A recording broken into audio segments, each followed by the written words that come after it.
جی ناظرین، جو drama serial ہے لیڈر، یہ کافی انٹرسٹ سے ہو چکا ہے۔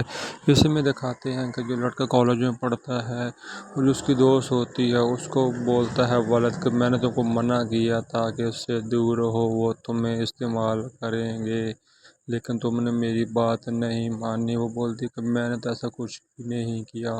دوسری جانب جب دوست ہوتے ہیں وہ آپس میں بیٹھے ہوتے ہیں، اس کے بعد جو ریاست کا لیڈر ہوتا ہے وہ بولتا ہے کہ سب سے پہلے جاؤ اس کو لے کر آؤ۔ اس کے بعد وہ جو انکل ہوتا ہے وہ سمجھا رہا ہوتا ہے کہ سب سے پہلے وہ اپنی بیٹی کو آپ سے دور کریں گے اور اس کے بعد کوئی اور دوسرا پلان بنائیں گے۔ وہ بولتا ہے کہ ایسا نہیں ہوگا، وہ بولتے ہیں نہیں ایسا ہی ہوگا۔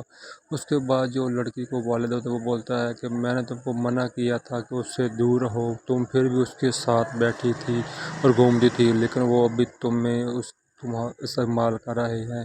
دوسری جانب اس کو جو دوست ہوتی ہے وہ اس کو اغوا کر کے لے جاتے ہیں۔ اغوا کرنے کے بعد اس کو یہی بولتے ہیں کہ تم نے کسی کو بھی نہیں بتانا۔ اس کے بعد اس کو لے جاتے ہیں اور لے جانے کے بعد سب پولیس والے کو اطلاع کر دیتے ہیں۔ اس کے بعد پولیس فوراً وہاں پر آ جاتی ہے۔ آنے کے بعد وہ بھی دیکھتی ہے کہ وہ کہاں گئے ہیں اور دوسری جانب پولیس کو کچھ بھی نہیں معلوم ہوتا۔ اس کے بعد اس کا بیٹا ہوتا ہے وہ کالج میں آ جاتا ہے اور اس کے بعد ہاسپٹل میں آ جاتا ہے، وہاں پہ دیکھتا ہے کہ یہ کس نے کیا ہے۔ اس کے بعد اس کا والد ہوتا ہے وہ بھی اس کو بتا رہا ہے کہ تم نے اگر نہیں اس کو پکڑا تو میں تمہیں نہیں چھوڑوں گا۔ وہ بولتا ہے ٹھیک ہو گیا، ابھی میں کارروائی کرتا ہوں۔ اس کو پکڑتے ہیں۔